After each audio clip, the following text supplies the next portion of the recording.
Good morning, good people. Can you hear me? I can hear myself, which is not a good thing. Anyways, good morning and welcome to the IETF and welcome to ICCRG. If you don't believe you're here for ICCRG, stay on anyways. This might be more interesting than anything else you're going to go to. Before we start, I need the standard things. I need a JavaScribe and I need a minute taker. Volunteers.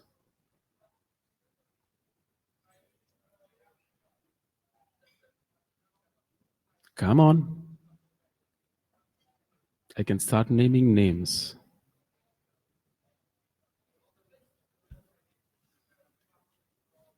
Gauri, you're looking at me like you want to do something. Jana, I'll take the minutes, but I don't have a Java client. What did you say, Andrew? I said, I'll take the minutes, but I don't have a Java client, so someone needs to JavaScribe. Thank you. Andrew's going to do minutes. Jabber. Thank you, sir. So we've got a JavaScribe and we've got minute taker, so we can move on. So we have a pretty packed agenda. Let me see, how do I do this there? But before we start, we will just briefly, I will flash you the note well. Very, very briefly, we follow the IETF IPR disclosure rules. And if you do not know what the note well is, you should go read it before you come up to the mic and say anything at all. There's also privacy and code of conduct, which again, I will not go into right now, but you're welcome to read it. The slides are available online and the code of conduct is available online at that URL. And the goal of the IRTF, just to be very clear, we do research, we don't do standards development. So if you're here to push a standards track RFC, you're in the wrong room. But if you're here to hear about research ideas and not just standards work, then you're on the right room. And there's our agenda for today. So we're going to basically, we have a fairly packed agenda. And I'm not going to walk through the entire agenda, but we're going to try to get done on time here. So to the speakers, please come up just as your talk is about to start, and please make sure to stick to the allotted time. And that includes me, so I'm going to go through this fairly quickly. The first thing to note here is we have two side meetings. We couldn't really bring them into this meeting, but they are very relevant and you may be interested in them. So do go to them if you think you are interested. The first one is on data center congestion control, and Paul Congdon is organizing this. Paul's there raising his hand. And please ask him, speak with him if you have any questions. Otherwise, those details are still correct, Paul? Okay, lovely, thank you. So that's tomorrow morning in room VIP A, early in the morning, the side meeting time slot. And then we have L4S on Thursday in this very room at the same time at 8:30 in the morning. Bob, are those details still correct? So this will basically be an update on L4S, yes. Oh, L4S and, okay, TCP Prague. It's about TCP Prague, not about L4S, not just L4S. Yeah, okay. But it's L4S and TCP Prague. Yeah, so, right. The details are that the L4S is mostly in the TSVWG meeting on Thursday. This side meeting is mostly TCP Prague. Fair enough. Thank you for that clarification, David. And that's happening Thursday in the morning. So again, these are very relevant to ICCRG. So we just don't have enough time in here to do all of these conversations. So these side meetings are, you're encouraged to go to them. I will be there. And with that, I'm going to start off on just one topic. I'm going to spend at most 5 minutes on this. We had started a conversation last time. I'm trying to figure out how to do this. Should I go to full fit to page, maybe? Okay, that works. I had broached the topic of doing documents in ICCRG, publishing documents through ICCRG, adopting them in ICCRG. I've had a number of conversations with various folks since then, and I'm basically here to say now that we will start adopting documents in this research group. I intend to use discretion and the RG's guidance in proposing what documents make sense. But that's the goal is to adopt and publish documents here. We've done this way back in the past. We're going to start doing it again. What does it mean to adopt documents? Well, broadly, the document is a reasonable fit for what we do in this room. And by what I mean by what we do in this room is not just if it fits the letter of the charter, but if there's energy in the room and if this is the right sort of audience to do this work or look at these documents. Typically, any congestion controller that fits in internet-like environments is an absolutely wonderful fit, for example. But we need to see author engagement. We need to see author engagement with the research group and to show that there's interest in continuing that engagement to be adopted in this research group. And again, I intend to use discretion and research group guidance in determining relevance here. What does it mean to publish a document? It just means that the research group thinks the document is in good enough shape. Yes, this doesn't seem like a very formal process, but that's by design. This is not intended to be a heavy process. This is not the IETF again. I expect to call upon the RG, folks in the RG for reviews and for other decisions, and we will figure this out as we go. I have faith in the community here that we can make this work. I feel great saying this, by the way. This is a good meeting to say this because I feel like I'm handing off this, I'm doing this thing from up on high, looking down at all of you. I will decide. But this is the plan going forward, is to publish documents in ICCRG. And starting off, I'm going to propose adopting the following documents. We will hear about them today. The first one is LEDBAT++. The second one is RLEDBAT. If you haven't read these documents, please do. I think they are fairly good, and I think LEDBAT++ is actually, I'd say it's almost an update to LEDBAT, and it's a very important update to LEDBAT itself. So I'm going to propose this. I will also send this out on the mailing list, and will adopt it unless I hear somebody yelling and saying this is a terrible idea. That's the plan going forward. With that, well, any quick thoughts? I give you 30 seconds.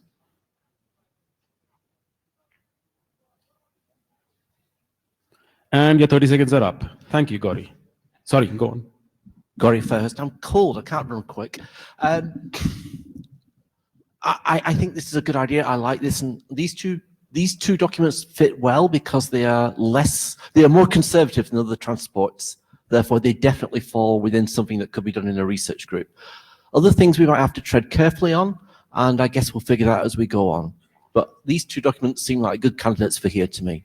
Yeah, I think we will have to figure this out as we go.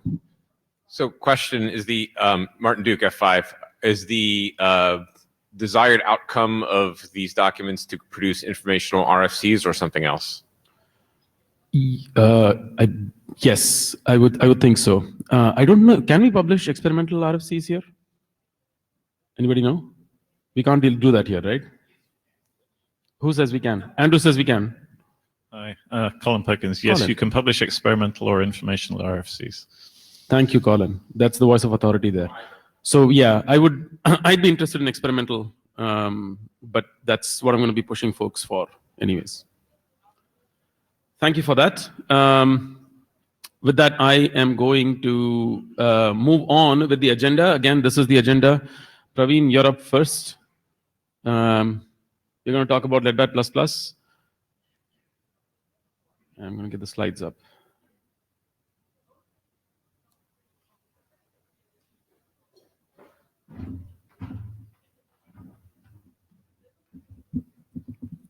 Morning, everyone. Can you hear me? Ravi, see if that works.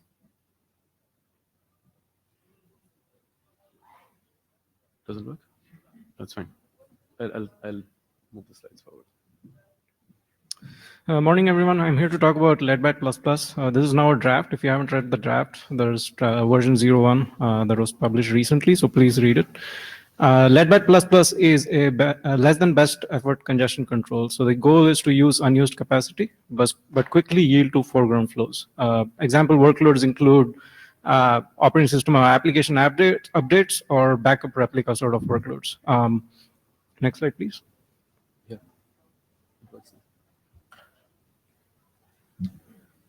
This slide is a summary of leadbat++. The original RFC 6817 has a bunch of problems which were found in prior research as well as in our efforts to implement the RFC in the Windows operating system. I'll quickly walk through the problems and the mechanisms that leadbat++ proposes to fix those problems. One-way delay measurements are hard in practice. For example, in TCP, the clock frequency is not known of the peer, as well as there is a clock drift problem. leadbat++ uses RTT. There's a downside, which means on the downlink, you may measure congestion and react to it. But because this is less than best effort in practice, this doesn't cause problems. There's a latecomer advantage problem. If there are multiple flows already in the bottleneck link, a latecomer leadbat flow would end up getting more than its fair share. leadbat++ introduces two mechanisms to address this problem. One is multiplicative decrease instead of additive decrease during congestion avoidance, as well as initial and periodic slowdowns. The original RFC said that natural gaps in application traffic would allow leadbat to measure the base delay, but that doesn't happen in practice. So leadbat++ immediately after slow start would enter a slowdown period, and then would enter subsequent slowdown periods with a goal to sacrifice throughput of to be at least 90% of standard TCP when there is no competing traffic. There's an inter-leadbat fairness problem as well.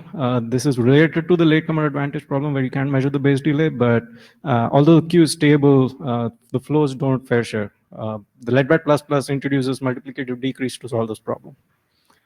The original RFC does not specify slow start in very great detail. There's two things that leadbat++ does. It does slower than Reno ramp up during slow start, and it also does a variant of high start to exit slow start when it senses delay increase on the bottleneck link. There's also a latency drift problem when you let connections run for a long time. There's a ratcheting effect where the measurement of the base delay keeps increasing, and that causes us to keep increasing latency on the link. Initial and periodic slowdowns help address this problem. There's also a low latency competition problem. If you have a bottleneck link where you can't reach target delay, for example, if the buffer is too small, that causes leadbat to basically just compete with standard TCP on the bottleneck link. So slower than Reno increase during congestion avoidance addresses this problem. On the mailing list, there was a problem that was brought up. I think Neat Cardwell brought this problem up where what happens when there are multiple flows or large number of flows on the bottleneck link? Do we see a ratcheting effect problem or not? So we actually did this experiment recently. So this is a 100 millisecond RTT link.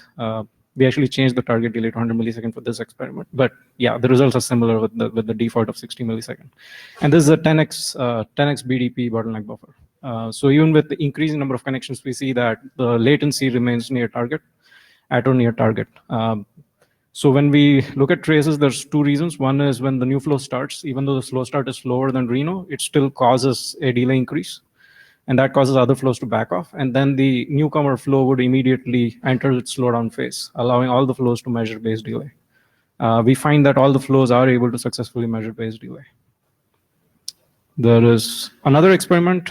This is with both 1x and 10x BDPs, again, with large number of flows. As we increase the number of flows, we find that things mostly stabilize around target. So this is with 100 millisecond RTT and the default 60 millisecond target. So we would like to experiment more. There was a suggestion that we use BBR's probe RTT phase and see how that does in comparison. That would be a very interesting experiment to do in the future. But currently in practice, we don't see a problem. What are the changes since the first draft? So I rearranged some sections to make readability easier. And thanks to Marcello's review, so I fixed all the feedback that he gave to make the text better. The multiplicative decrease cap was not specified very well. So the intention is to basically ensure that we never react more than what Reno would do if it sees a loss signal. So the delay increase signal, the worst case decrease, even with multiplicative decrease, would be half the congestion window. Remove the reduction factor just to simplify. So if the reader has read LEDBAT, we just use the gain parameter now.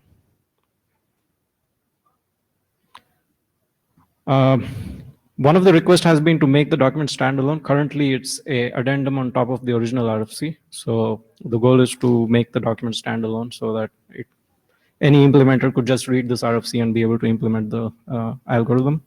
We also want to add pseudocode so that it makes it easy for implementers.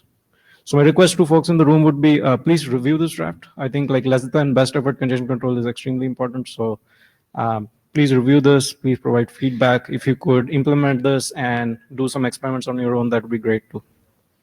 Any questions?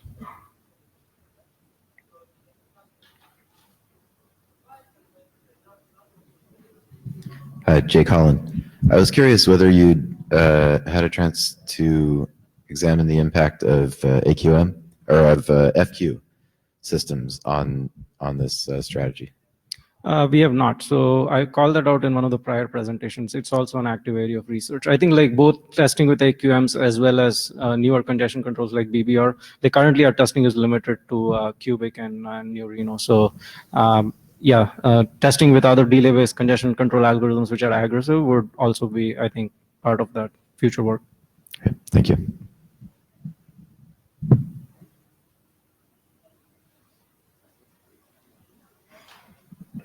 Any other questions?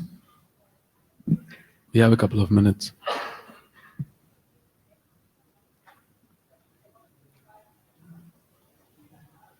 All right. Thank you. Thank you for your presentation.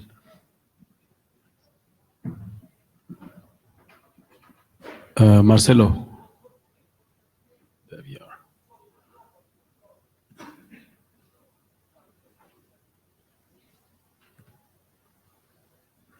Ah, shoot.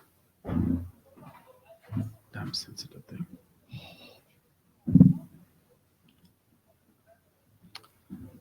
Good morning. I'm Marcelo Bañulo. Going to talk about the receiver-driven LEDBAT.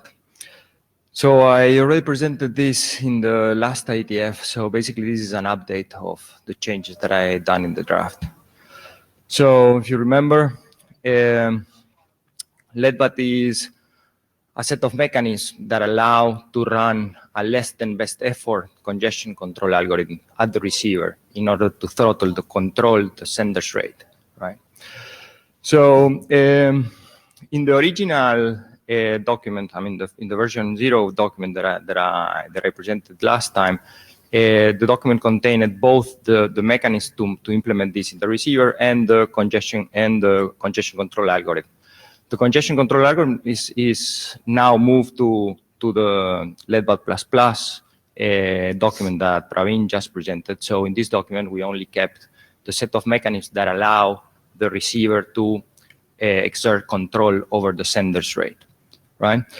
So in particular, in this document, we kept how to use the receive window, how to manage it safely in order to avoid window shrinking, handling the window scale option and these type of things in order to control the sender's rate, right? In addition, we work out the different mechanisms in order to feed the information that the congestion control algorithm needs, including the RTT measurements in order to estimate the queuing delay and the detection of retransmissions at the receiver.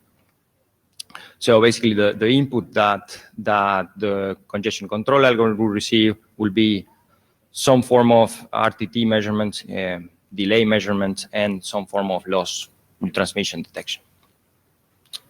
So the changes since the 0.0 version is we remove all the part of the congestion control algorithm.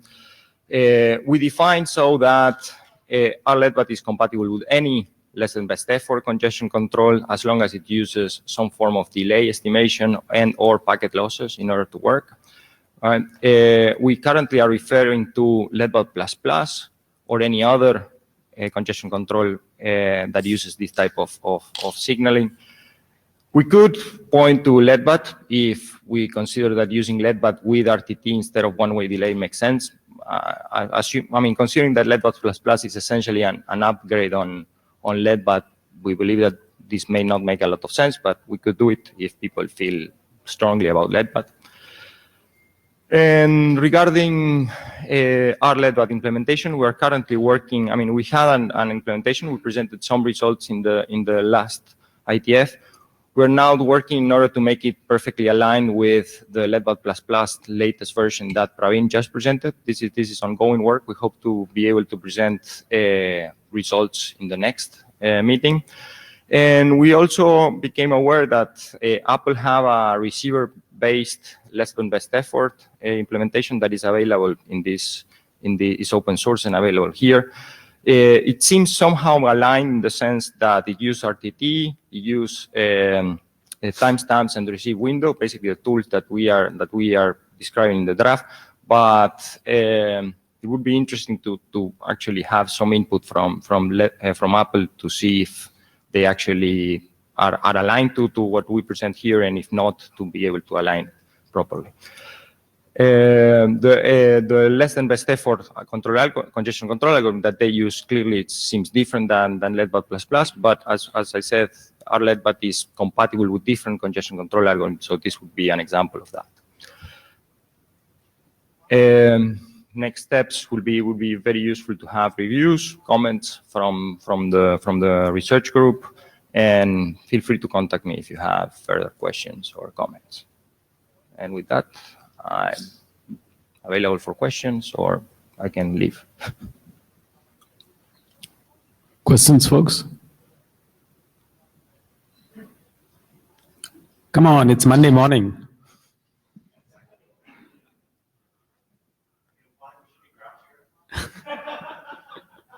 Do it at the mic is all I'm saying. Some engagement, people. Well, I actually do have one question for you, Marcelo. Have you considered expanding this to, the mechanisms would just be slightly different, but I think the concepts still hold for Quick? Yes. Do you plan to write that in the draft, or? Do you think in this particular draft? Yeah, I'm asking. I was thinking to, once I'm done with this, do it in a different document, but if you'd like. That'd be fine too. If you want me to do it in this document, I'm happy to do it. It seems reasonable to do it if you're going to cover both TCP and Quick in the same. Okay. If it's possible to do it. I don't think the differences should be that much. Okay. But I can look into that. Yeah. Yeah. Look at it. If it becomes big enough, it might be worth separating it out. Okay. Yeah. Sure. Yeah. Thank you. Gori Fairhurst, just asking about what you actually said at the mic. Were you asking about, strange echoes, were you asking about whether this document could describe a method that could be applied to Quick? Or were you saying the document would include a mechanism that described how it applied to Quick? I see the two as quite different. That's fair. I was asking how you would apply. So the mechanism itself is not an on-the-wire change. It's entirely a receiver side. It's management of the receive window, or in the world of Quick, it would be how you advertise flow control credit. And so it would be slightly different in the sense that you're not just talking about modulating the window, but you're talking about modulating the size of the credit that you're going to advertise. And there is no equivalent. You can actually shrink effectively. So that gives you a degree of freedom that is available in Quick, because what I mean by shrinking is you advertise lesser credit in the future, right? Because you can actually shrink the window. So if that, that's what I was asking. Okay. Right. The way it applies to Quick would be slightly different. So if I understand that, that means this is a mechanism.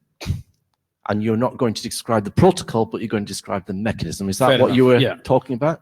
Yeah, so maybe then what I'm asking for, thank you for teasing this out, Gori. What I'm asking for is how would this apply to like a credit-based flow controller as against a window-based one? Okay. And that's the difference I'm looking at.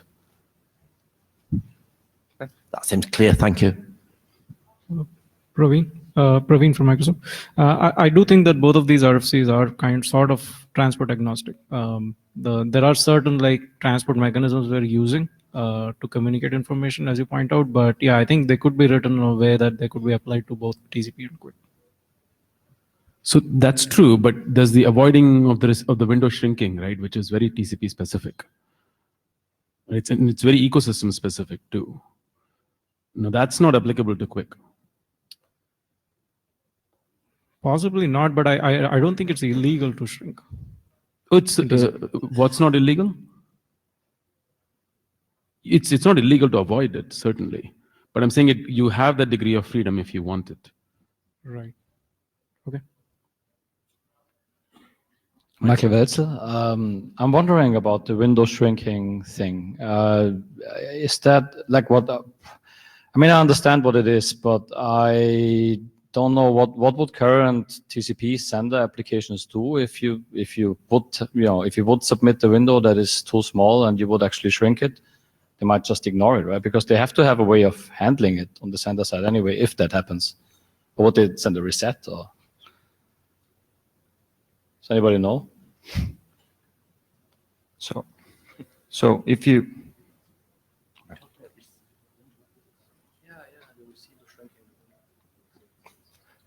as far as I can tell, there are some situations where window shrinking is unavoidable. When you're using very large window scale, for instance, that the granularity of the window that you are able to announce will result in window shrinking. So I understand that implementations usually can handle window shrinking without losing packets, but that's what I think Praveen told me. So Gori Fairhurst, not answering the question directly, but saying that we've got I'm going to talk in a side meeting on QUIC for satellite later in the week, and one of the things I'm going to talk about is the way TCP windows are managed in BSD, using receiver window advertisements and how you grow and shrink the receiver advertisements and how that relates to what QUIC does. So this is an area where, yes, you can change the receiver window and it doesn't have an impact. Maybe that causes you to send more than you expect and it ends up being ditched or whatever. But this is a mechanism that does work in real implementations. And talk more to me if you wanted to find out what I was saying. Nothing else to say. All right. Well, thanks, Marcelo. Okay, thank you.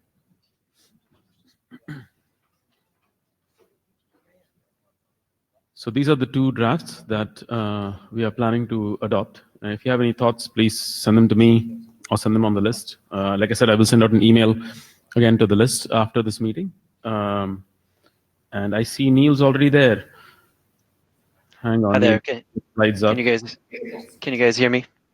Yes, we can hear you. Okay, great. And your slides are up. Go, Neil. All right, great.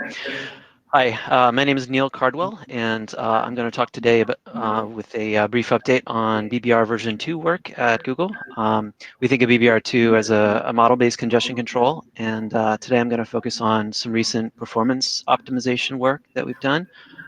This is joint work with my colleagues at Google, Yu Chang and Sohail, Priyaranjan, Yusuk, and Kevin, the QUIC folks, Ian, Victor, and Bin, a summer intern I had this year, Luke, and Matt Mathis, and Van Jacobson. I'm hearing a substantial echo on my end. Are you guys okay? Yeah, we are fine. We are Okay. also hearing echo, but that's just a function of the room. Okay, great. All right, next slide, please.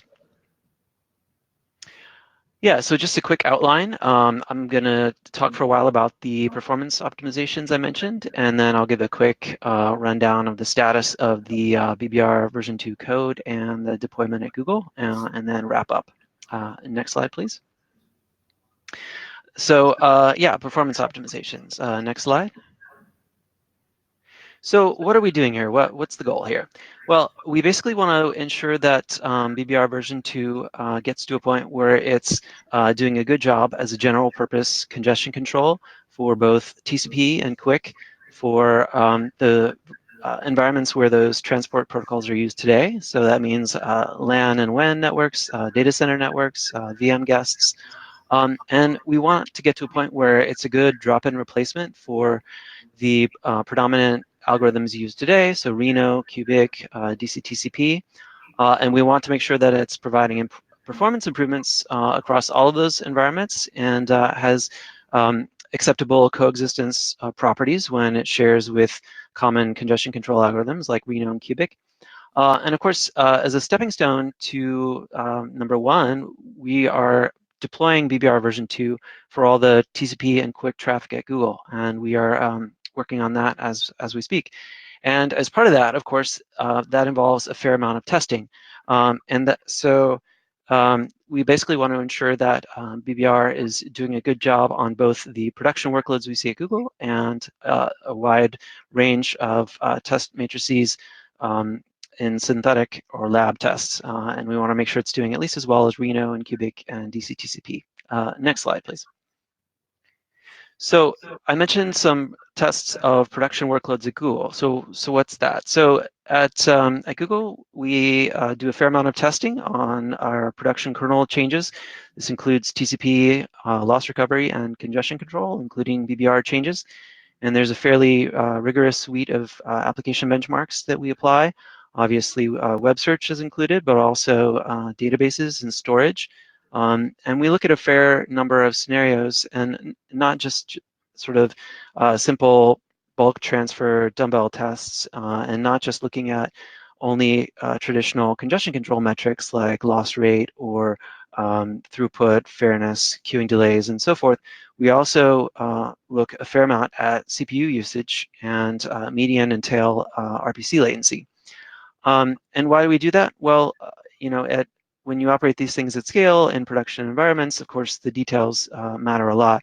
And in particular, one of the important details that doesn't always get as much attention as it should is CPU usage and the sort of contributing factors, including data packet send rates, acknowledgement rates, offload burst sizes, interrupt rates, all the things that feed into CPU usage. And in addition, there are a lot of sort of tricky and stressful scenarios that are important to test, like when you have thousands of flows coming from a single sending host or sharing a small BDP in a data center-like environment. Those are also important to test. And as we've been running BBR version 2 through these kinds of tests at Google, we've developed a number of performance improvements to tackle various issues that we've seen in these tests. And so I'll go through these in a little bit of detail, but just to give a quick summary, I could say that basically the first two improvements are in order to match the CPU usage for Reno or a Cubic or a DC-TCP. And number one, we developed a fast path for BBR. And number two, we did some improvements in the TSO autosizing calculation. And then the third improvement was to fix a sort of interesting issue we uncovered with the Linux TCP receive code path. And for that, we've developed a mechanism that generates faster ACKS. And then finally, the fourth one is to enhance BBR version 2 so that it gets better performance than the widely deployed algorithms like Reno and Cubic and DC-TCP, in the sort of interesting case where there are more flows sharing a bottleneck than the BDP of the path expressed in packets. All right, next slide. So the first improvement that we worked on was a fast path for BBR. So why did we do this? Well, much of the traffic in the real world is application limited. So web transfers, RPC traffic, adaptive bitrate video. And if you think about it, Cubic and Reno and DC-TCP, when they're not receiving ECN or loss signals, they take essentially a fast path when they have application limited traffic. The first couple lines of most of them basically say, if the flow is not currently C1 limited, then let's return and not do any of the other processing that we might normally do for the congestion control. The problem here is that BBR, when run on these very simple application limited workloads, ran into CPU usage issues and even throughput regressions on some of these simple application limited workloads. And why is this? Well, thus far, the BBR code base has tried to prioritize simplicity and basically ran the entire algorithm on every ACK. So that means updating the entire model of the path, updating the probing state machine, and then adjusting all of the control parameters, the pacing rate, congestion window, offload chunk size. And this was causing up to sort of 2 to 5% CPU and throughput regressions on some of these synthetic tests in these workloads. And to tackle this, we basically constructed a fast path for BBR, where the idea is that we only run the portions of the algorithm that are strictly needed based on the properties of the information being conveyed by a given acknowledgement. And this resolved those CPU and throughput regressions without sacrificing throughput or latency. Next slide, please.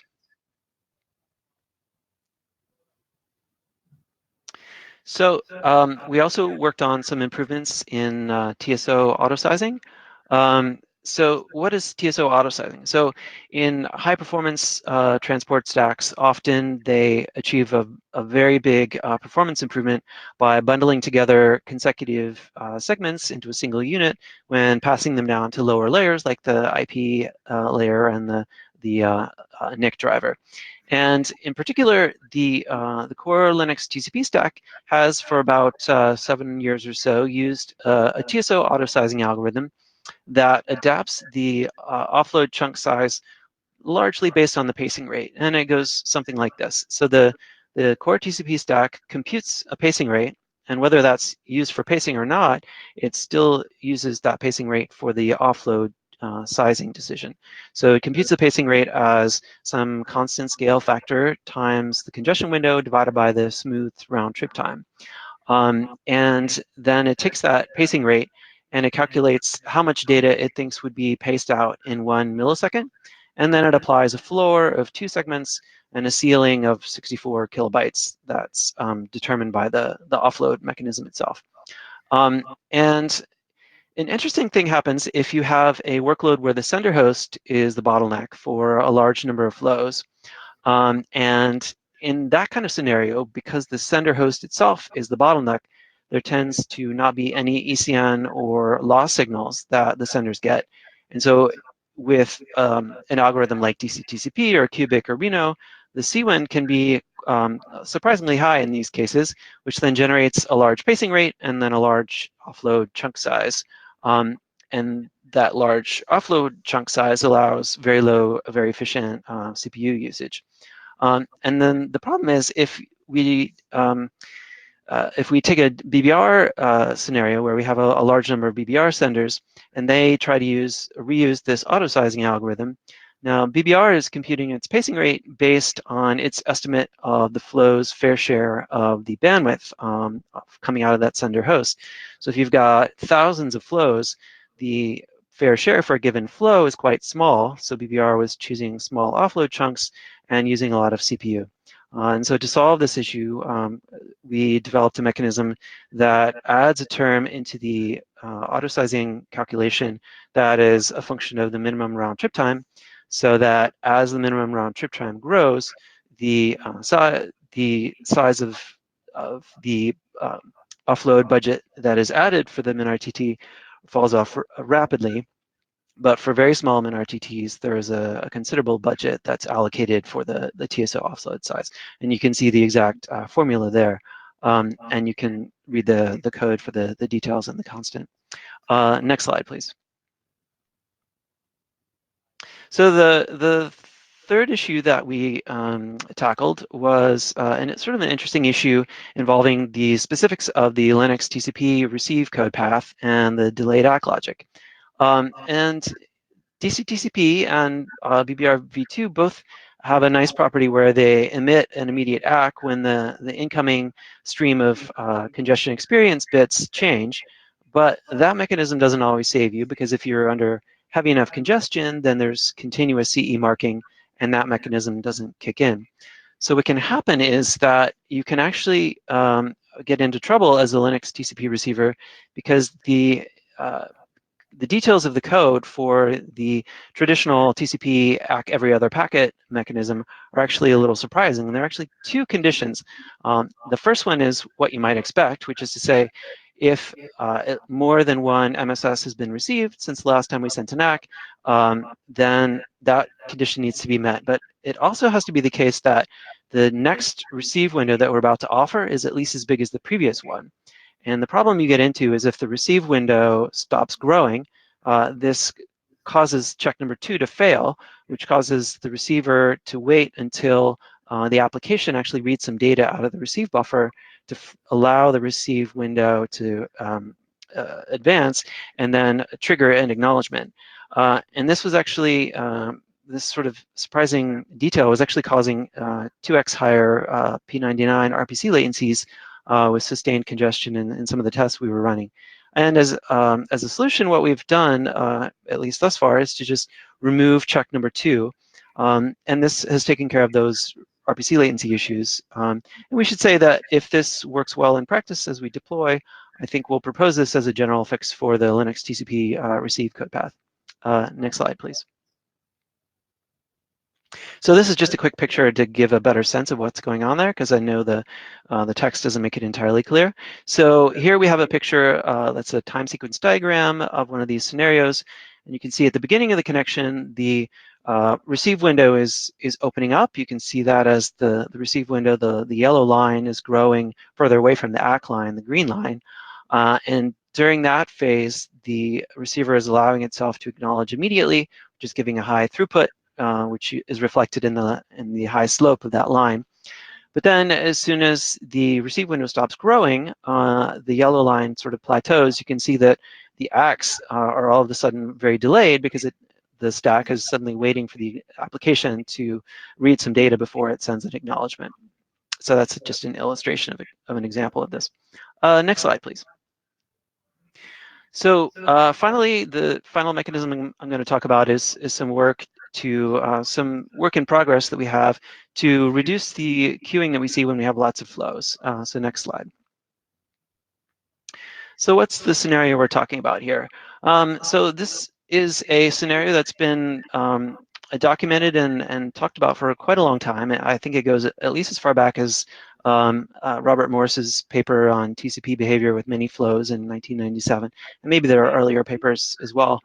But the basic issue is that when you've got many flows and a low BDP, then most existing widely deployed congestion control algorithms like DCTCP, Cubic, Reno, and BBR thus far tend to run window limited.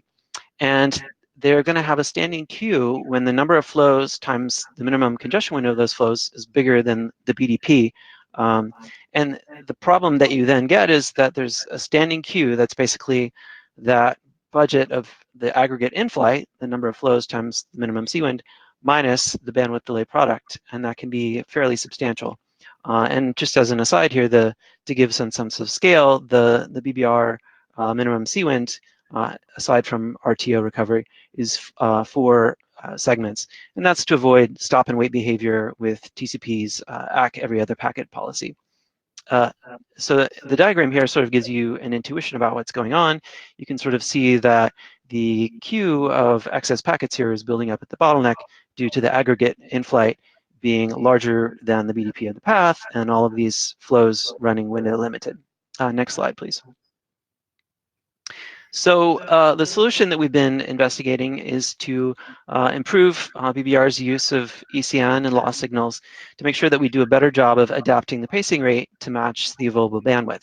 And so there's sort of 2 core pieces of this. The first is a multiplicative decrease in the pacing rate and in-flight data when we see ECN marks as well as loss. And that allows us to sort of quickly match the available bandwidth and then drain the queue, and also helps in converging toward a fair allocation of bandwidth. And then when the queue seems to be low enough based on the ECN signals we're getting, we then do a small additive increase and then continue in the BBR bandwidth probing growth curve. And this is a sort of approach that's been discussed before. You know, there's the Google Timely paper from 2015 discusses this kind of approach, and I also believe Bob Briscoe has done some work in this area for TCP Prague, if I'm not mistaken. And the picture here just sort of gives you an intuition about the dynamics that we'd like to see, where all of the flows are matching their pacing rate to the available bandwidth of the bottleneck link, so you can try to reduce the queuing there at the bottleneck. Next slide, please.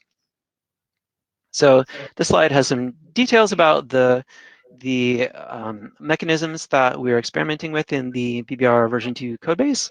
And at the top, there's a sort of summary of the core mechanism as ECN marks are arriving once per round trip time. BBR v2 has thus far been reducing its in-flight cap or in-flight low multiplicatively based on an exponentially weighted moving average of the ECN mark rate.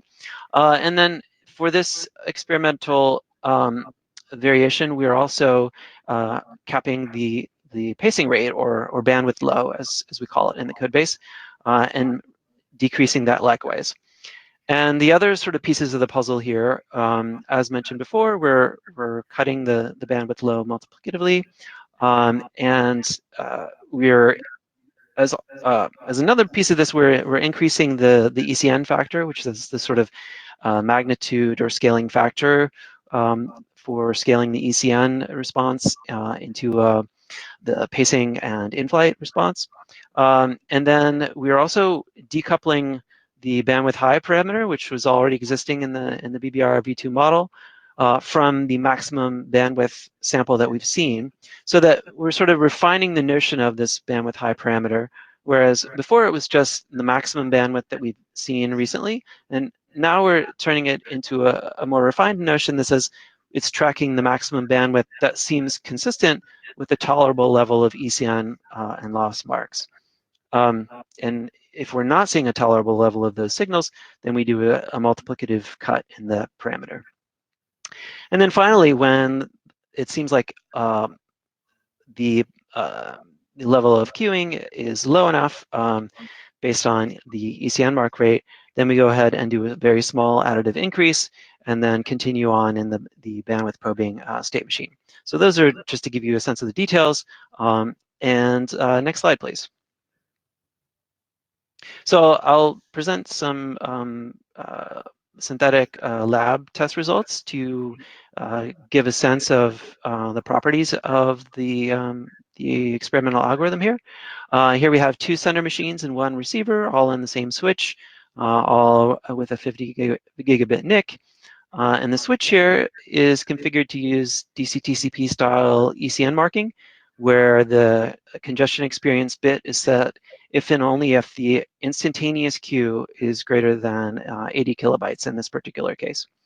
And we've got 60-second bulk netperf transfers here. And we've collected a number of typical metrics, which I'll go through as I talk about the results. And then we're comparing 3 different congestion control variants here. One is the Linux DC-TCP code, the very latest.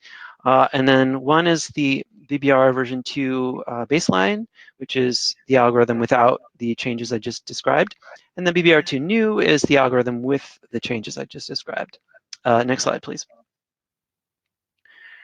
All right, so here are the results. Next slide. So the most interesting metric here in these experiments is that if we look at the queuing pressure as reflected in the retransmission rate, as we scale up the number of flows, notice this, we're sort of doubling the number of flows in each experiment. You can see with a small number of flows, all of the algorithms are doing quite good at keeping retransmission rate low. And as more flows are added, there's sort of varying degrees of retransmission rates. And with the largest number of flows, you can see DC-TCP, because it's necessarily running window limited, tends to have a fairly high retransmission rate, around 16% in this experiment. And the newer version of BBR is able to keep the queuing pressure lower and has a lower retransmission rate of around 1.6%. Next slide, please. Similarly, if we look at other metrics that reflect the queuing pressure, we can see that the newer version of BBR is doing a slightly better job at keeping the queues low. This is the average RTT. Next slide. And here's the 95th percentile RTT. It's sort of a similar pattern. Next slide, please. And then the throughputs are relatively similar for the variants. The older version of BBR2 is not quite as high as the others, but otherwise they're fairly similar. Next slide, please. And then you can look at sort of the CE mark rate is sort of an interesting way to look at how good the algorithms are doing at avoiding saturating the signal they're using. And you can see that BBR, the newer version of BBR, is doing reasonably well here. Next slide, please. And then finally, we also look at the fairness, the Jane Fairness Index. For the small number of flows, they're all doing quite well. With the larger number of flows, they're all not quite ideal, and there's definitely some room for improvement. And we'll be looking at improving that. But it looks to me like they're usably fair and all, in the same ballpark. But there's some work that we'll be doing in that area. Next slide, please. So wrapping up, next slide. So where are we in terms of the status of the code? So the performance improvements that I was just discussing, we pushed those to the Google BBR GitHub repo. You can follow the link there for instructions on how to check out and play with the code. As we mentioned in July, there's also a BBR version 2 implementation for Quick. You can follow the URL there. And we encourage folks to take the code for a spin, try it out, share any test results they have or packet traces, share any ideas about issues they run into or ways to improve the code. We're always looking for feedback from the community. And then we have links to the slides and video from previous IETFs. Next slide, please. So where are we in terms of the deployment status? We've got BBR version 2 running for a small percentage of users on YouTube, where we see lower queuing delays than both BBR version 1 and Cubic, and considerably reduced packet loss, closer to Cubic than BBR version 1. And then we're in the process of a large-scale test pilot program pushing BBR v2 out as the default congestion control for TCP within and between Google data centers. And we're seeing some nice results there. And we're continuing to iterate both in production and lab tests. Next slide, please. So finally, in summary, we're actively working on BBR version 2 at Google and doing some tuning of performance, especially in data center contexts, high-speed data center networks, so that we can enable BBR version 2 globally at Google for internal traffic. And we're working, as you saw, on improving the algorithm to scale to larger numbers of flows. And as always, we invite the community to share any test results or issues or patches or ideas they have. We also wanted to give a shout out to the FreeBSD TCP community and the team at Netflix, which has been working on BBR, and they actually released an implementation of BBR version 1 for FreeBSD a couple of weeks ago. And we wanted to finally leave you with some food for thought. There's sort of an interesting question of, if you had to design a KPI or a key performance indicator for congestion control, what would that look like? And basically, the question is, how would you tell if your congestion control is doing well in a production environment, given that in a production environment, the traffic is dynamic, the routing is dynamic, topologies are dynamic, and so it's non-trivial as far as we can tell to develop a good key performance indicator, and we encourage folks to tackle that as a research problem if they're interested, because we think it's a valuable area for contributions. So thank you very much. Any questions or comments?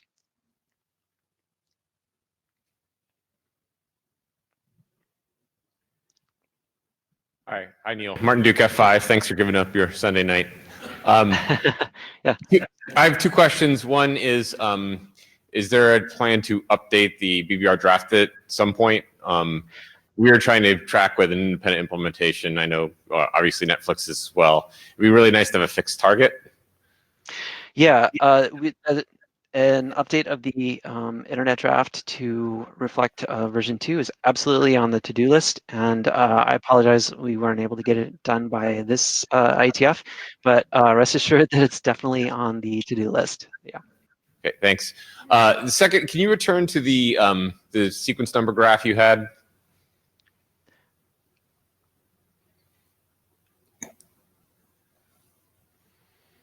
Yeah. So maybe I'm missing something here. So this strikes me as certainly for legacy TCP congestion controls, this is a feature, not a bug. Like you're not pulling more data out of the system when the app is not able to consume it. Is this a problem in BBR just because the ACK pacing messes up your BBR, your bandwidth estimation? No, I don't think so. It turned out to be a problem in practice in these RPC workloads, and it showed up in the tail latencies for one of our storage applications that we're benchmarking. So we could definitely go into detail offline if that would be helpful. But yeah, I'm not sure what else to add at this point. Okay. Well, I mean, I guess I think you were proposing that maybe this should just be a blanket change to TCP to remove that second condition about the window increase. And I don't have a lot of experience. I mean, I don't remember why exactly that was put in, but it strikes me as a fairly obvious thing for the reason I just said, which is to not just pile more stuff on a backlogged client, on a backlogged receiver.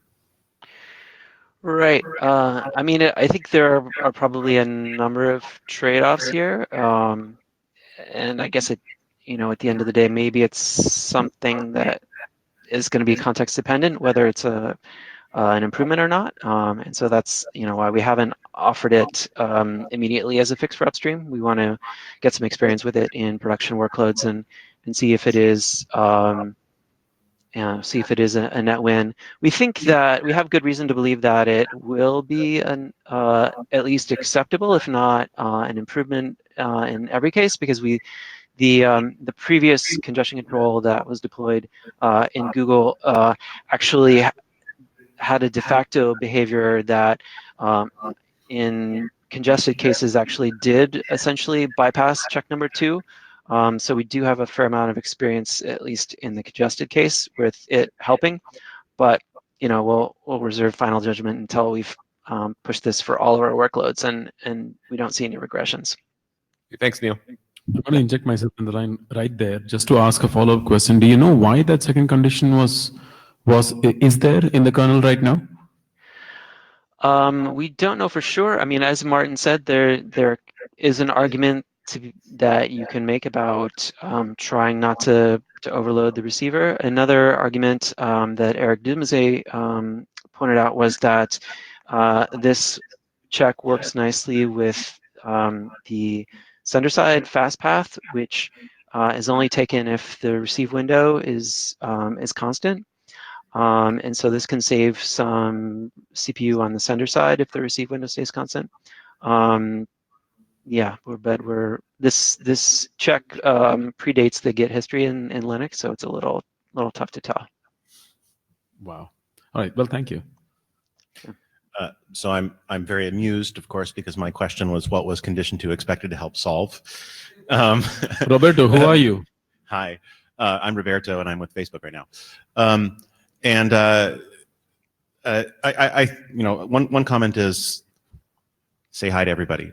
The other comment is I love the data-driven approach, and in cases where there is no clear answer why, I'm really hoping that you will be able to drive changes in behavior. This particular one with number 2 here seems exceptionally odd to me because it provides a cliff of behavior. And we know cliffs in control theory tend to be bad for being able to understand the systemic properties. So I think it's super awesome to try and either eliminate 2 or prove that there's a good reason for it to exist, given that nobody seems to know why. So anyway, thank you. Thank you. Praveen, Microsoft, I had a couple of questions. So the minimum congestion window of 4. So TCP traditionally had that value at 1. My understanding is Quick is using 2 because of the problem that you mentioned in the slide. I'm just curious why you would pick 4 instead of 2. So the details have to do with the dynamics that you get into given the delayed ACK behavior. So the basic idea is that you want to have 4 packets in flight so that 2 of those packets, well, the simplest scenario to imagine is basically that 2 of those packets are in flight in the data transmission direction. And because you have 2 of them, that's going to force out quickly force out a delayed ACK, or quickly force out an ACK immediately rather than delaying the ACK rather. So then you've got also 2 packets worth of budget coming back in the reverse direction in the form of acknowledgements, so that those packets, when those ACKs, when they arrive at the sender, they can immediately release the next 2 data packets. And you basically want to have all 4 packets worth of budget in flight so that there's always data going in the transmission direction and always ACKs flowing in the reverse direction. And the only way you can sort of ensure that that happens is if the receiver is acknowledging every other packet, is to have 4 ACKs, or sorry, 4 packets worth of budget in flight. Yeah, so obviously there's that does increase the aggregate in flight in these sorts of scenarios, but I think architecturally, my sense would be that a better solution is ensuring that the flows tend to run pacing limited, because that's a more complete solution. And you're always going to have, no matter what your minimum C-wind is, there's always going to be, if you're running window limited, there's always going to be some number of flows and some BDPs at which you get into trouble. So it seems like a more general fix is to run pacing limited with a minimum C-wind that's robust. Okay, I'm going to ask folks to be super quick because we are well over time at this point, and I'm closing the lines. One more question was the target loss rate. So currently, how do you determine that for various workloads? Do you pick a constant value or do you tune it based on some parameters? Right. So far, we are using a constant value in our deployment, but we are leaving the door open to making that something that could be conceivably tuned by deployments.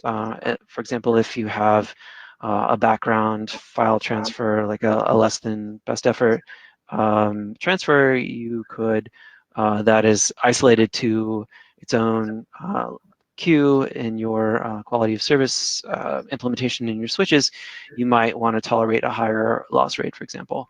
But yeah, the final loss threshold that we'd like to target for the public internet is sort of yet to be determined, and we're open to ideas from the community about that. Yeah. Thank you. I came up here when you put up the thing about key performance indicators, which was quite a time ago now. Just to say to people, go and have a look at. There's a Hotnets paper in Hotnets this year called Beyond Jane's Fairness Index, which is quite an interesting set of thoughts on how to do that. Being Hotnets, obviously, it's not completed work, but it's more about measuring the harm one flow causes others rather than equality. And on that conversation about sub-packet windows and things like that, I'm going to just forward reference to the slot about TCP Prague.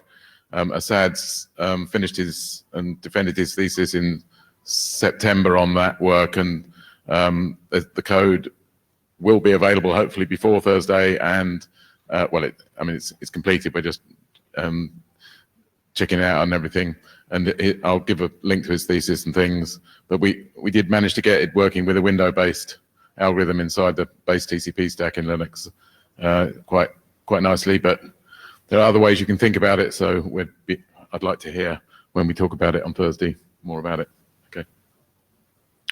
And just on that particular paper, we're going to have that presentation in Vancouver. I think the Hotnets paper. Yoshi Nishida. I have very simple question. So you mentioned about the documenting BBR v2, but I might be wrong, but my impression is BBR v2 consists of lots of small, complicated logic, and then some sounds like implementation tricks. And then, so I'm wondering how are you going to document spec of the BBR v2? So, yes, we as we mentioned with when Martin Duke came to the mic, we definitely intend to document the algorithm in an internet draft. Yeah. But how, it's like a fast pass, something like fast pass seems to be an implementation trick from my point of view. Right. So that is not something that would necessarily need to be in the draft because, as you say, that's an implementation detail. I think the much as the the traditional TCP fast path is also not in the RFC 5681 spec. I don't think that the BBR fast path would be in the internet draft, but I do think it's we definitely intend to document the high-level algorithm in the internet draft. Yeah. Okay, sounds good. But if the implementation, Yoshi, we have to move on. I'm sorry. Jake, I closed the lines earlier. Okay, last question. If you are still in the line before I closed it. So if you have 10 seconds. Okay, Jonathan Norton. I'm just wanting to ask whether you cope well with RFC 3168 style ECN. For example, if ACKS is not negotiated. Thus far, we're not planning on integrating BBR with RFC 3168 style ECN. We expect that thus far, people using BBR would not negotiate 3168 ECN. That's the current plan. Thank you so much. I am going to thank Neil for staying up late and doing this. And I am hoping that we'll see the draft sooner than later. But we should talk offline about that, especially now that we're talking about adoption of documents in this research group. And thank you, Neil. All right, thank you. I'm going to now hand it off to Nitin Garg from Facebook, who's going to talk about their experiences with COPA.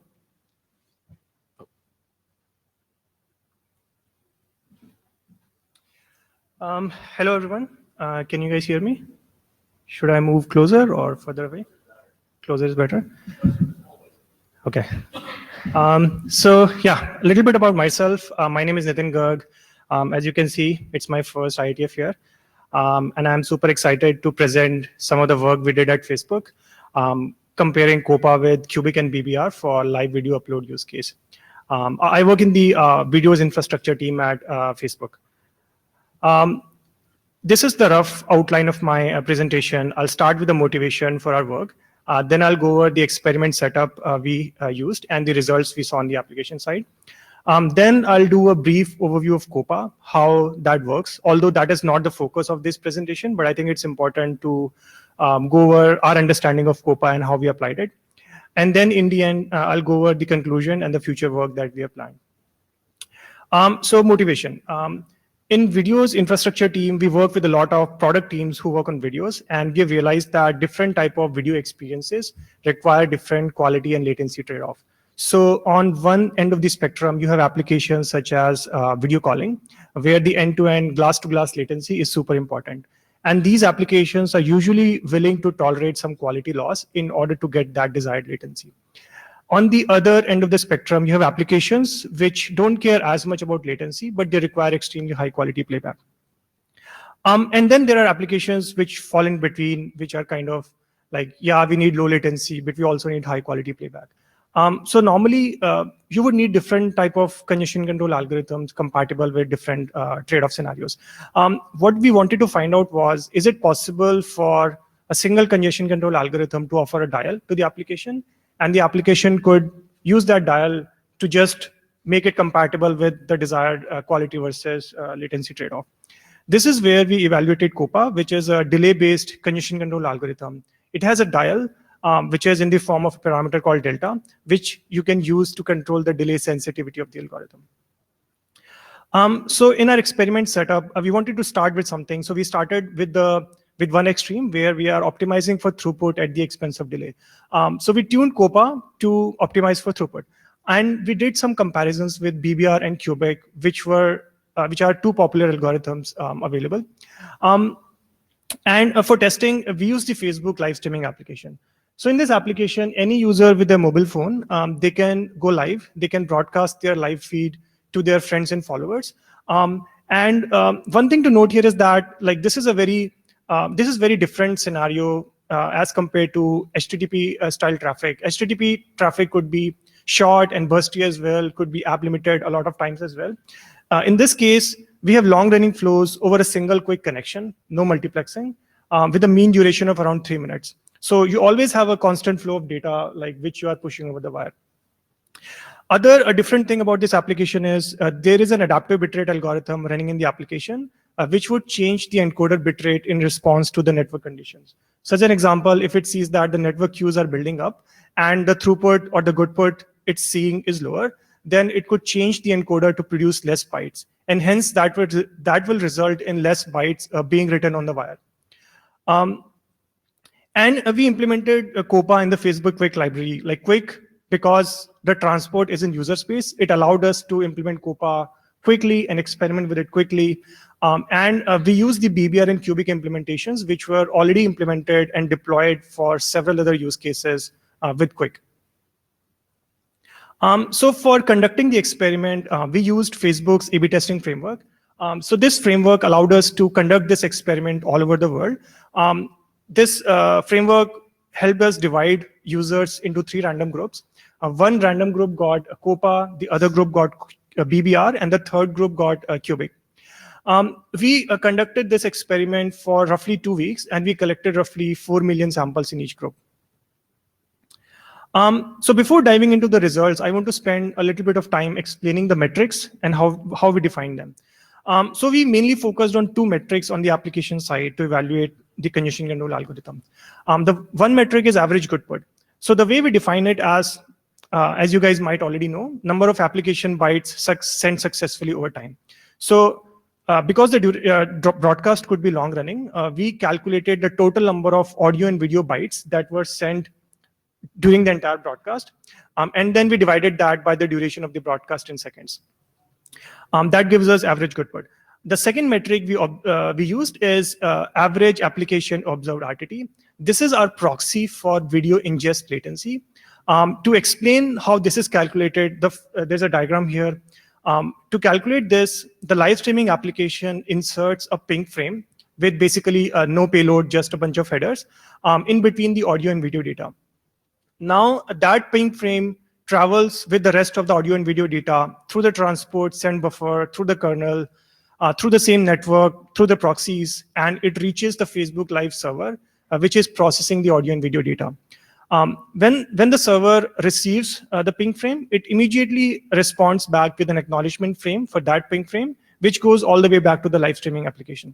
Now the application uses the timing of sending the ping frame and getting the ACK. It calculates an RTT, which is its picture of what is the round trip time for the application. So the application does this measurement every second, and it gets roughly 1 sample every second. And to calculate average application observed RTT, we take the average of all of these samples.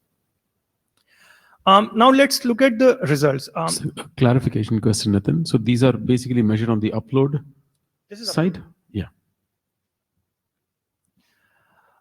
So looking at the results, for goodput, we saw that both COPA and BBR provided better goodput as compared to Cubic. However, we saw that COPA provided much better goodput as compared to BBR in our tests. To be specific, the P50 goodput was increased by 5% for BBR, and it increased by 16% for COPA. And similar trend followed even if you look at the worst connections, which have a lower quality. And as you can see, like at P90, it maxes out because our encoder bitrate is capped at 3 Mbps, because that's pretty much like a reasonable max quality that we want to have for our users. And this improvement was massive for us, and we also saw positive impact on some of the top line video metrics that we observe, which tell us how much people are watching those videos and how much people are engaging with those videos. The second metric we used is the video ingest latency, or application observed RTT. In this metric, what we saw was BBR was able to improve it slightly more for the best connections. So as you can see in the left graph, BBR reduced it. The BBR bar length is smaller. For P50, BBR reduced it by 8%, COPA reduced it by 4%. But those connections already had like quite low RTT, and the reduction was not as visible for our users. If you look at the worst connections, P75, P90 and above, COPA reductions were highest. For P90, COPA reduced the application RTT by 27%, whereas BBR application RTT was same as cubic in our tests. So this told us, so in the previous slide, you saw that COPA had better good put. So that meant that COPA was able to help, like it helped transport to send more bytes successfully over the wire, and it also impacted the application ABR to produce more bytes in response to a better transport. But it was able to do it at the same time as keeping the latencies low, especially for the users like that had high latencies and where it mattered the most. So to be honest, like this result was quite surprising for us. We did not expect both good put and latency to be better. So we spent some time trying to understand more like why that might be happening. So in the process, we found some interesting observations on the transport side. But before going into those, I want to spend some time explaining how COPA works. I'm sure a lot of you are already now aware, but I want to explain like how we applied it and how we understood it. So it's a tunable delay-based congestion control algorithm. The tunability part comes from the delta parameter, which varies from 0 to 1. The closer it is to 0, the more the algorithm will optimize for throughput. The closer it is to 1, the more it will optimize for delay. And it's a delay-based algorithm, which means it uses RTT variation as a signaler of congestion and not loss or something else. In order to do that, it maintains two key variables. One is RTT minimum, which is the minimum RTT the flow has observed over a period of 10 seconds. It's estimate of the two-way propagation delay, which is a property of the network path. The second metric, the second variable it maintains is RTT standing. This is minimum RTT observed over a much smaller period, SRTT by 2 to be precise. This is COPA's estimate of what is the current round trip time, including any queuing delays in the bottleneck links. So the reason it chooses RTT by 2 is to make sure like the measurement is correct if there are some jitters or there's ACK compression on the transport, which might mess up, which might make the algorithm think that there is queuing even when there is not.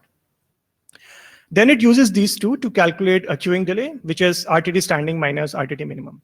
So on every ACK, the algorithm, the main controller calculates the queuing delay, and then it calculates a target rate using this formula.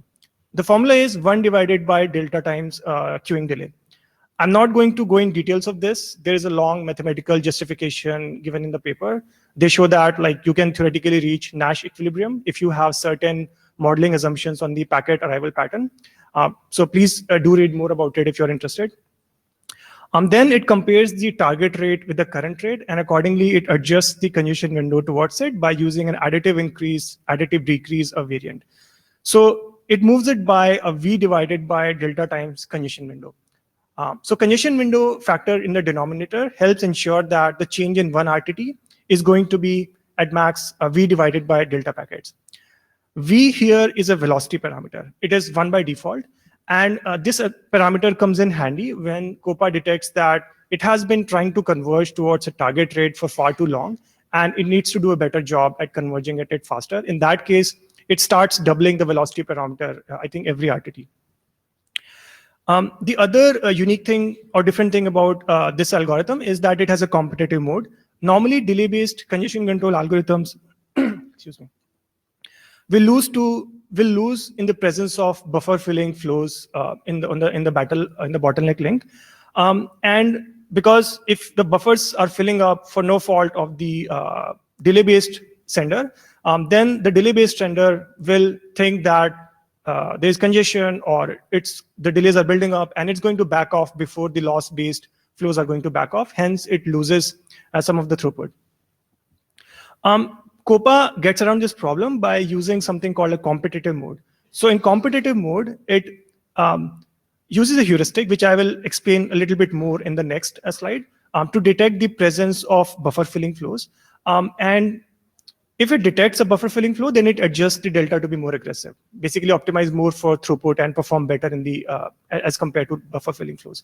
However, in our experimentation, we did not implement competitive mode.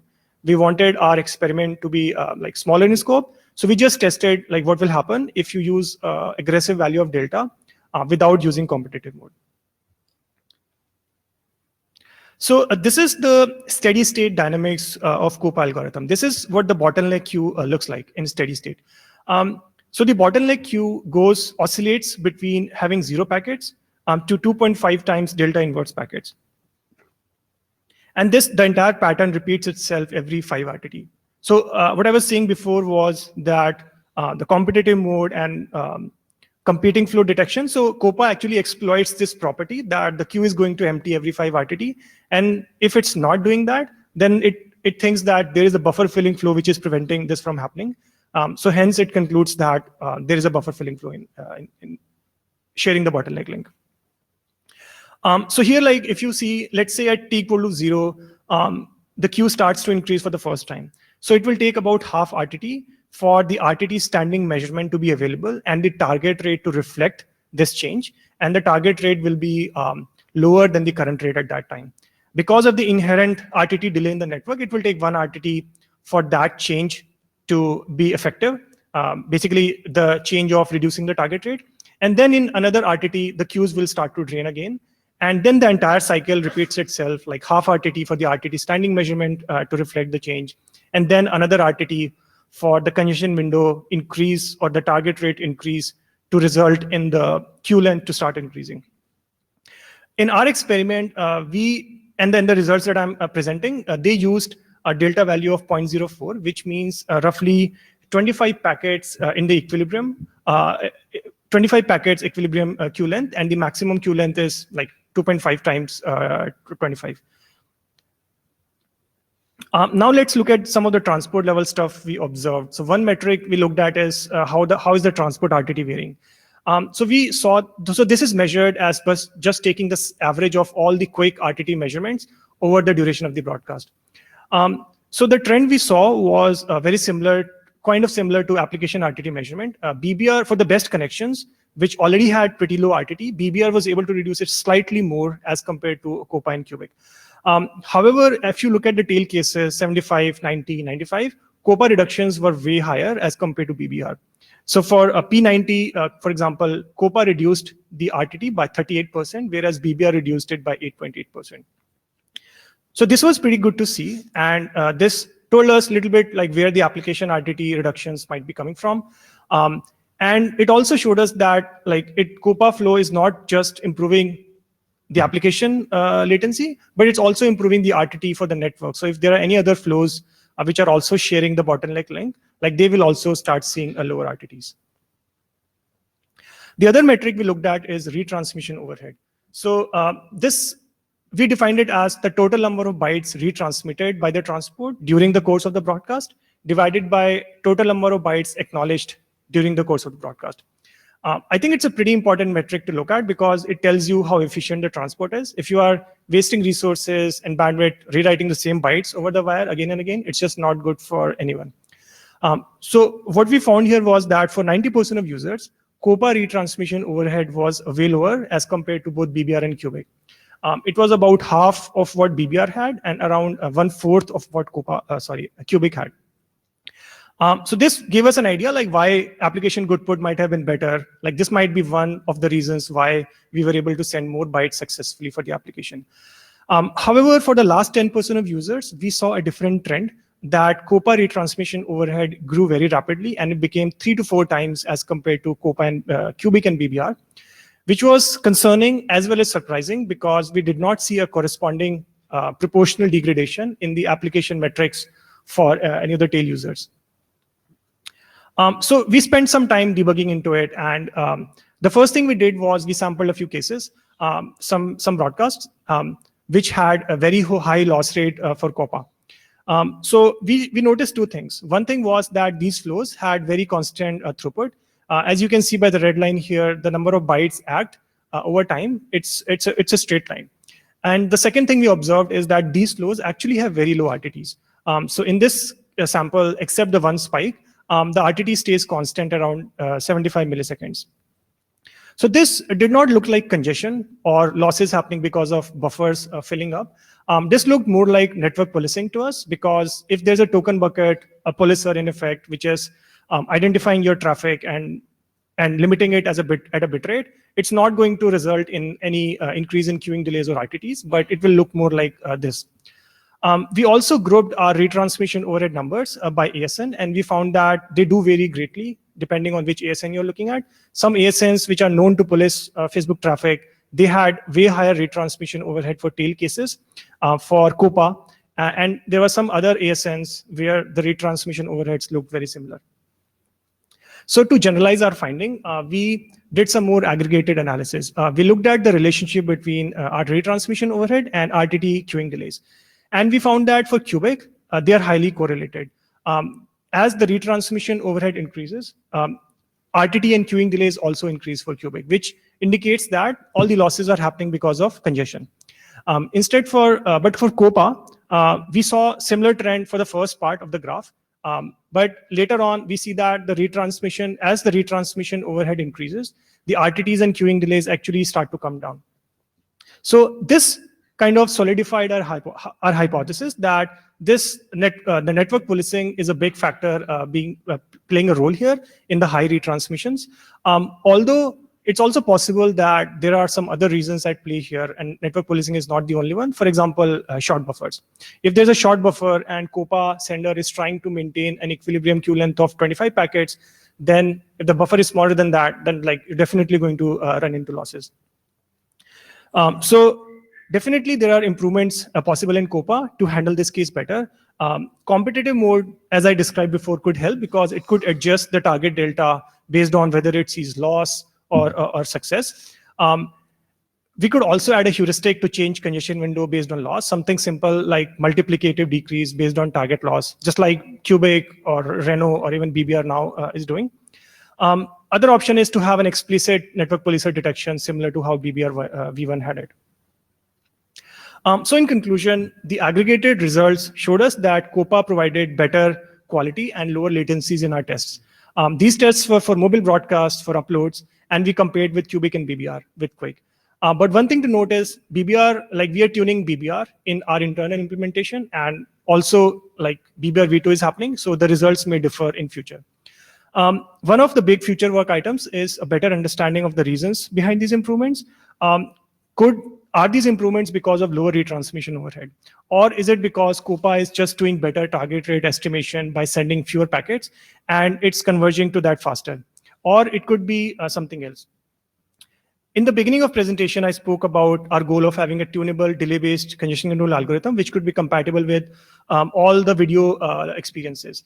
And so far, we only ran experiments on one extreme where we are optimizing for throughput.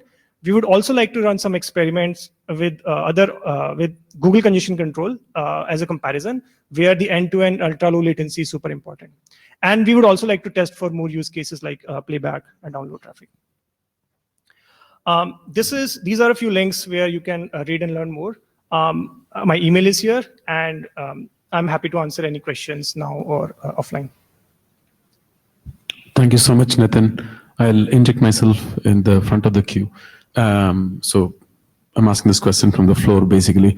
The scenario that you're using this under right now is when the client is uploading video up to the server, and this is almost a textbook example of a situation where there is no cross traffic or there's no other traffic that is going to be competing with COPA at a bottleneck. Because I imagine that when people are uploading video, they're not doing anything else on the phone. So it seems to make sense that even without the competitive mode, which I like to think of as TCP friendly mode, because that's what it is, Not TCP friendly, but no, that's what Cubic calls it, but we won't get there. The point is that that's simply it makes sense that it works without that. So I'd be interested in seeing more evaluation on what happens when you have competition with Cubic, with BBR, with other things in the network, because that's going to be useful for download streams. Right. And in the common case, that's going to be an important factor. Definitely, like I said, that's one of the future work items. Although, to be honest, when we started working on this, we did not really know that there is going to be no competing traffic. And even now, I'm not totally sure, if there is any evidence, a real life evidence of that. I would love to read more about it. I know from textbook that it is the case. But this is one of the future work items. Thank you. Michael. Michael Welsel. I'll begin by saying that I greatly appreciate Facebook coming here and bringing this here, and you had some good results, and I guess the mechanism is not altogether unreasonable. I have to say, sorry for that, but I have to say that the base idea that this is based upon of a delta that reflects a trade-off between having high delay and good throughput, or low delay and not so much throughput, is fundamentally wrong. Just because, well, I mean, if you look at the base intuition between mechanisms like BBR or L4S or things like that, they aim at having high throughput and having a low queue. And having a large queue just isn't good for anybody. I think there is such a trade-off when you're trying to compete with TCP. So there is, you had this in your competitive mode. You can try to be a bit more or less aggressive, which will produce more or less queuing. So I guess there you have the trade-off. But whenever you are able to detect that there isn't any other traffic competing with you, I don't think the idea of including such a trade-off in the design as a base idea is good at all. So my answer to that is maybe you're right. I don't know for sure. But the trade-off does exist on the product side. Because on the other hand, we have video calling applications which have not been able to use Cubic or BBR so far as I know. They have to use something like Google congestion control, where they have to really optimize for end-to-end delays, right? On the transport side, we did run some limited experiments by using a very high value of a delta, right? And I did see that queuing delays decreased even more. So I mean, I don't know fundamentally if it's a good idea or not, but from the application point of view, there's definitely a trade-off. And if the congestion control could also kind of give you a varying performance depending on it could also be expressed in a different way. For example, prop rate exposes a target delay to the application, and it will just try to optimize and limit the queue, the bottleneck queue delay to that. That could be an alternative way for application to benefit from it. I honestly don't know. Yeah, I can maybe point you at some other work offline. Yeah, totally. Okay.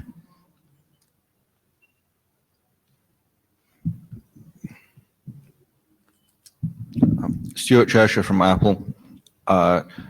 You presented some results showing marginally better application throughput, which is interesting. I think it would be interesting to understand where that's coming from, because either the other congestion control algorithms were letting the line go idle and wasting capacity, or they were retransmitting unnecessarily and wasting capacity with duplicates, or something else. And it would be really interesting to know where that extra is coming from. Yeah, I mean, I agree with you. Praveen, Microsoft. Were these tests done on Wi-Fi links or LTE? Good question. So we ran these tests globally. And when I looked at the data, about 3/4 of the users were using cellular. I don't know LTE versus 3G or something else. And about 1/4 were using Wi-Fi. But in the Wi-Fi case, there would be competing traffic at the bottleneck link, because it would be probably the first hop of the ISP or something. Probably, right? yeah. And when I looked at the results and compared them, the trend was similar for Wi-Fi and cellular, although we saw more wins on cellular as compared to Wi-Fi. And what is the delta value for these experiments that you? 0.04. Thank you. Roberto Peon. I just wanted to push back on delay versus bandwidth not making sense. I also want to agree with delay versus bandwidth not making sense. I'm holding both of these opinions simultaneously because it's hard to define what the network is. Does the network is the boundary of the network between the application and the operating system, or is it between the NIC sending packets and the fabric to another NIC, right? Depending on where we are in the stack, we tend to think of either of these as the network and try to exclude one of the others, generally the internal to the host part. So we know from a previous presentation by Neil Cardwell, for instance, that there are parts of the stack that are trying to reduce the amount of overhead that we are experiencing within the host. And the effort by which we do this, and of course there's Nagels, et cetera, right? The effort by which we do this is really a trade-off of how expensive it is in CPU versus how important it is to get the information through. So there you go. Sorry. Thank you. Thank you so much, folks. And I want to thank Nitin for showing up here and presenting this. Please make him feel welcome. It's his first IETF/IRTF/ICCRG meeting. And for everybody else watching, I'd love to see more presentations like this. If you're doing any experiments in your house or in your lab or at your company, come share them with us. And we'll now move on to Marcus and get this up. MCDCCP.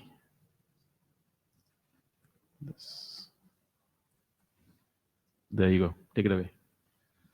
Good morning. My name is Markus Arment from Deutsche Telekom, and today I want to present some joint work with Carlsbad University and City University London on multipath DCCP that we intend to use for providing multipath capabilities for UDP and IP traffic.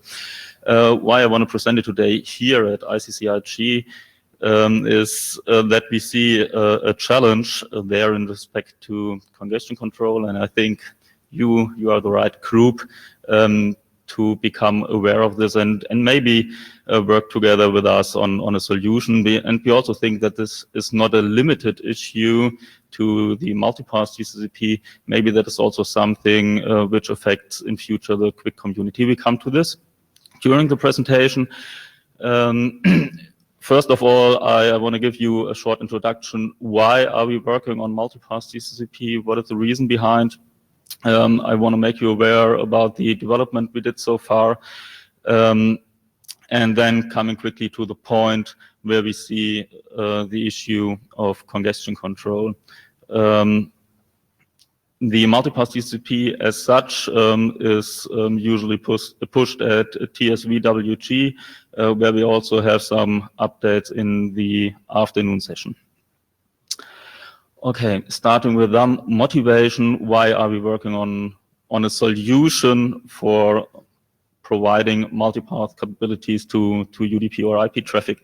So as you may know, there are specifications ongoing in the 3GPP area and also in the BBF Broadband Forum on multi-connectivity architectures to provide multipath usage to either mobile phones, though that is on the upper part, that is directly happening at 3GPP, release 16, so within the 5G standardization, and they're discussed in the area of ATSSS, access traffic steering, switching, splitting.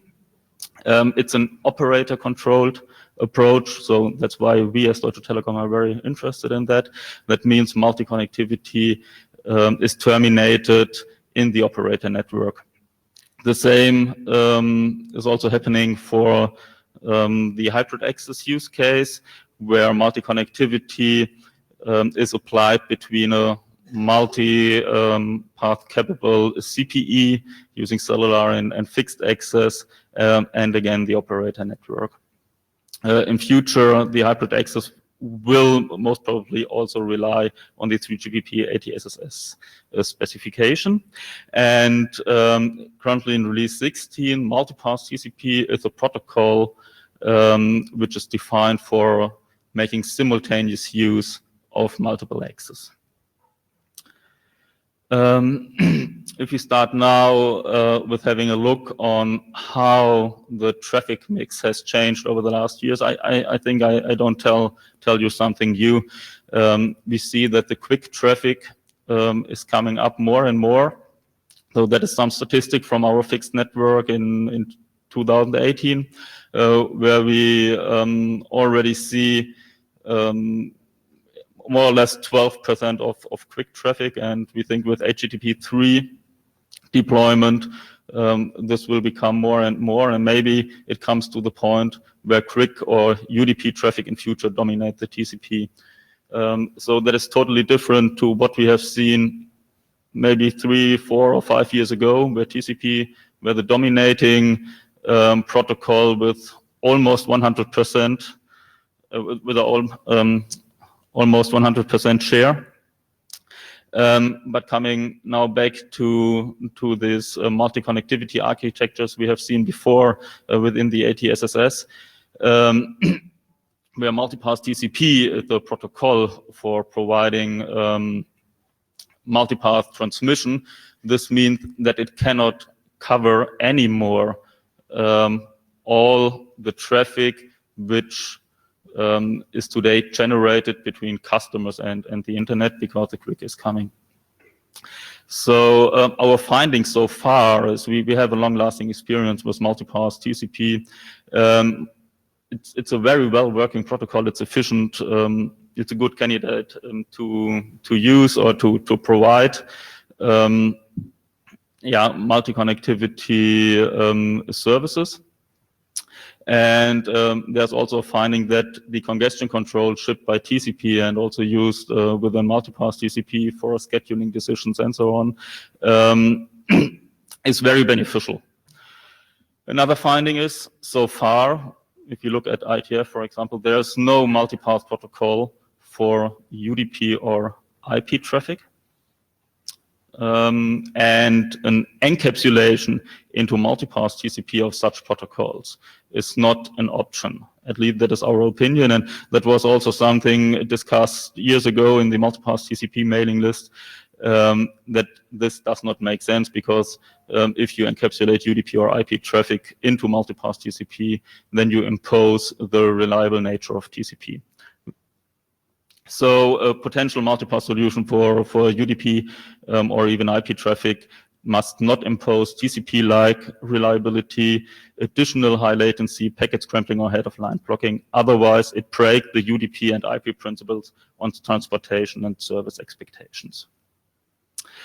Before I come now to the solution and talk about the multipath TCP itself, I want to present what are the key components for a multipath transmission. For sure, you have a generator and a receiver part. In between, you have multiple paths or multiple accesses, so at least more than one path to provide multi-connectivity. And you need a scheduling unit to distribute traffic over multiple paths. And it is very beneficial to have a path estimation for the scheduling unit, which gives you information about the path characteristic, latencies, data rate, available capacities, so that the scheduling unit can make proper decisions, efficient decisions. Does not overload the path, maybe according to policies, preferring path with low latencies. It needs this information, which latencies are applied to the individual path. And last but not least, you also, in most scenarios and real scenarios, you need some reorder queue to compensate the different path characteristics, to compensate the latency differences, and so on. For this reordering unit, or for making this reordering working. For sure, you need also some sequencing, but that is very simple as such. So the most critical components I see are the scheduling, the path estimation, and the reordering. So all of this has worked together to make efficient multipath usage possible.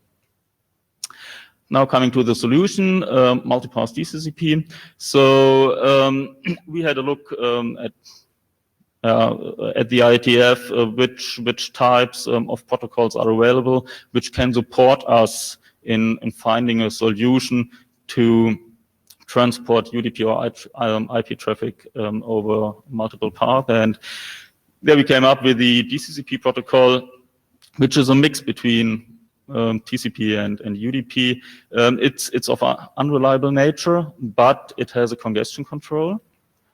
And that we think we can exploit for our purposes. So what we imagine is we have the multipath DCCP as such, which by itself is only possible to distribute DCCP traffic over multiple paths. But if you combine it with a multipath framework, which more or less means we have virtual network interfaces, which can consume any kind of IP traffic. And the traffic which is incoming into these virtual network interfaces then encapsulated into the multipath DCCP, distributed, and then on receiver side, again, maybe reordered, and then stripped all the DCCP information and sent out of the outgoing virtual network interface. So that is a rough description of how we imagine a solution. You can find more details in all the drafts I have mentioned here on the slide. And that is our prototype and also our simulation testbed we have available. So we have a Linux kernel implementation extending the available DCCP protocol by multipath capability. And the same we have available in NF3 for simulation purposes. It's the sender side. You can see on the left side the multipath DCCP home gateway, as we have called it, and that is very similar to multipath TCP. We have a modular scheduler which can load different kind of scheduling algorithms, round robin, for example, cheapest pipe first, which is a path prioritization scheduler, but also more sophisticated OTRs, for example, out of order for in-order arrival scheduler on receiver side, and that is something new compared to multipath TCP. We have reordering modules, so we can apply different kind of reordering mechanisms. We have a passive one, which more or less does nothing. We have a adaptive fixed algorithm, which waits for a fixed time when packets are missed, and then skips possible gaps in the reordering queue. We have adaptive active, so that is a dynamic approach using the RTT information or the latency information from the congestion control to adapt in time. And last but not least, we have delay equalization, which is more or less no reordering approach. It just tries to delay the packet on the faster path by the latency difference. We have a path manager.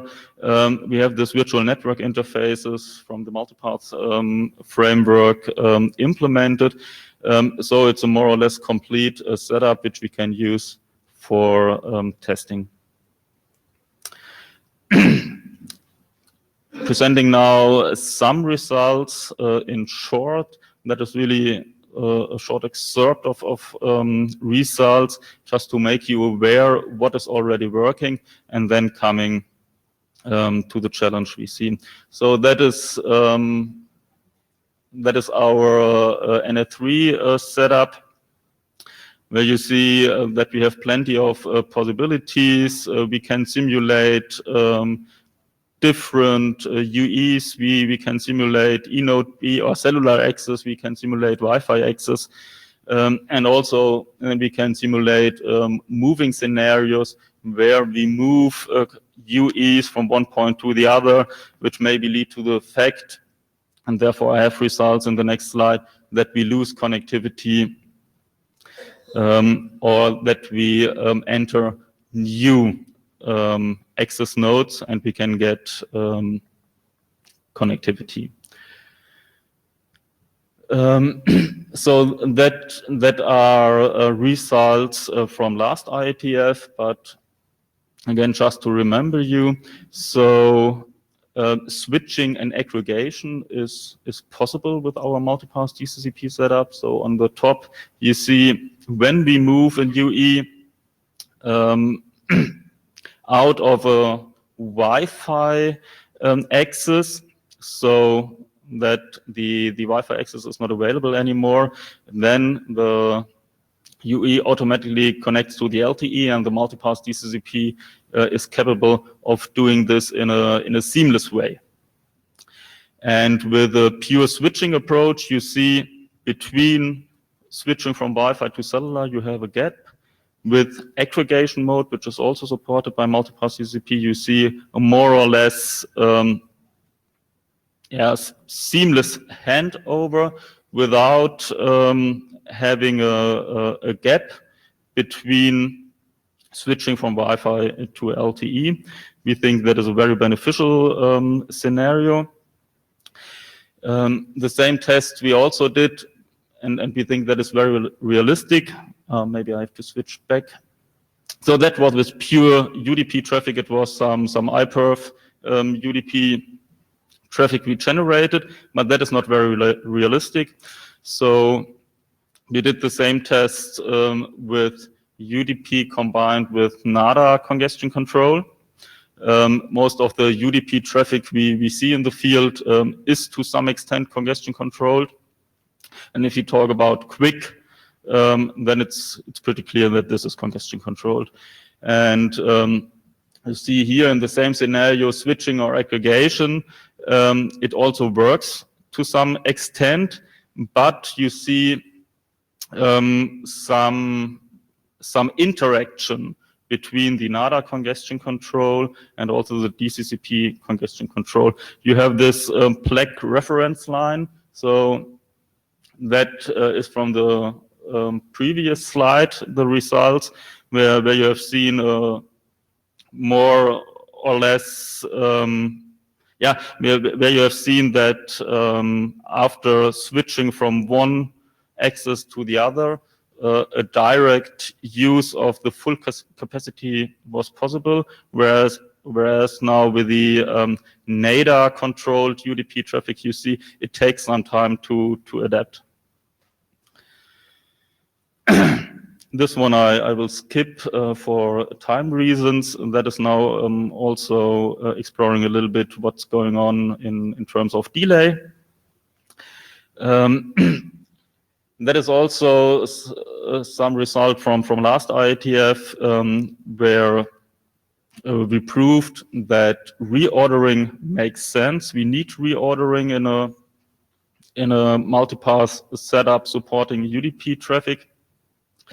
And the green bar here, that is proving that reordering is beneficial over scenarios without reordering. You can find the details in the slides from last IETF. What is new? We have some real-world results with YouTube traffic based on the QUIC protocol now. You see here the setup. We have the multipass TCP client and multipass TCP server. That is a local setup, but connected to the internet. Connected to the multipass TCP client, we have a laptop running the Chrome browser. And between the both multipass TCP boxes, we have two links, two Ethernet links, going through so-called TC boxes with which we can shape the links and where we can change the path characteristics. As I said, we use the Chrome browser. With that, we are able to request YouTube videos using the Quick protocol. We requested a static video with a fixed resolution, and we skipped this video at 10, 30, 50, 70, 90, and 110 seconds to force buffering. The total duration of the test were 120 seconds. And the network condition changed at 60 seconds, that we see on the next slide again. So we had two paths, both at 1 megabit per second and a latency of 10 on the first path and 50 milliseconds on the second path. After 60 seconds, we changed from 10 to 90 milliseconds on the first path.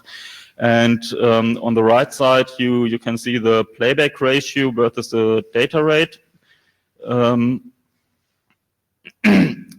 where you can see that the green circles that are the one using multipath in combination with reordering promises the highest gain, whereas other scenarios like single path usage or multipath TCP without reordering have some lower playback ratio compared to this multipath usage with reordering. However, that is not part of this slide. A detailed evaluation revealed the imperfect path usage, even in the best performing use case, which means even if we have reordering and multipath usage combined, there is still some room to improve the customer experience. And now coming to an intermediate conclusion before coming later to the final conclusion. So our multipath TCP prototype and also the standards or the draft we have available at TSV-WG, making very clear that this is something which can work. Scheduling profits from the DCCP congestion control and can therefore perform similar to multipath TCP. The reordering on receiver side is proved mandatory for efficient multipath transmission of unreliable traffic. Smart algorithms to keep the traffic flow smoothly ongoing are required and can make use of congestion control information.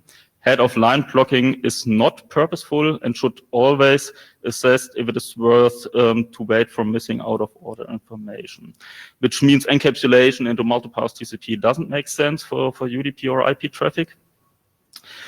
You have also seen that we have plenty of scheduling and reordering algorithms in our prototype.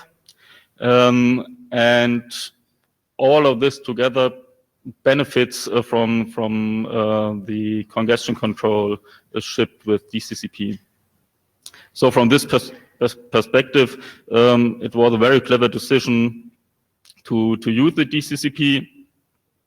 And also with the congestion control, we can make sure that we do not overload path, so that we do not force a packet loss. However, the main target protocols transmitted over the multipath TCP framework, like Quick, employ an own congestion control. In combination with multipath TCP, this leads to a kind of congestion control over congestion control scenario with well-known issues from literature. So that is now the point where I think it becomes very interesting for ICCRG. So in all of our tests, we used so far the CCID2, which is a TCP-like congestion control. We ask ourselves if it makes sense to use CCID2, what could be the alternative, and how in general we tackle the problem of congestion control over congestion control in such scenarios if we assume that congestion control for multipass purposes is the right way to go. Marcus, we are time check. Do you, yeah, I see. Okay. That's what I would recommend. Yeah. Coming directly to the conclusion. So as I said, we have this issue of congestion control over congestion control identified. We think also that affect the quick community. So there are drafts regarding quick tunneling, where at the end you have the same question, depending on which type of traffic you want to tunnel through quick. My main question today is ICCRG the right place? And yeah, for dealing with this question of congestion control over congestion control, and who is interested in elaborating this topic further, not dedicated to this multipass TCP. I think it's a general question, but for sure it would help us in pushing the multipass TCP further. Thank you for your presentation, Marcus. I think just very quickly to answer the question about is this ICCRG the right place? It can be, is the short answer that I have. I think the question I would have is, are there other folks who are interested in this problem? And I'm not just speaking academically. Is this a real problem? Are folks interested in deploying? Are they facing this problem in production? That sort of question. If you can, you could have this conversation on the mailing list and see if there are people who are interested in working with you on establishing relevance. Any other questions? We have minus. Yoshi Nishida, a quick question. Have you ever experimented with that path is not disjoint? No. For example, if some multipass DCC subflows share the same bottleneck. Have you ever experimented with that kind of environment? The question was if we experimented with coupled congestion control like multipass TCP uses. Right. No, that is on our to-do list. But I'm not sure. At the end, it also ends up in congestion control over congestion control. For sure, we have to do this, or we should do such tests. What we have done, but what was not able to show up, that we have implemented BBR for DCCP, and we did some tests with that. That was very promising, but coupled congestion control is on our to-do list. We have the issue that we have to port everything into the DCCP world to make such tests. Okay. Yeah, but I think that's important. Yeah, sure. It's on our to-do list. But again, the problem stays at the end. Then we have inner congestion control of the piggyback traffic, then over coupled congestion control, where I also think that this ends up in some challenges or conflicts. Thank you. Thank you so much, Marcus.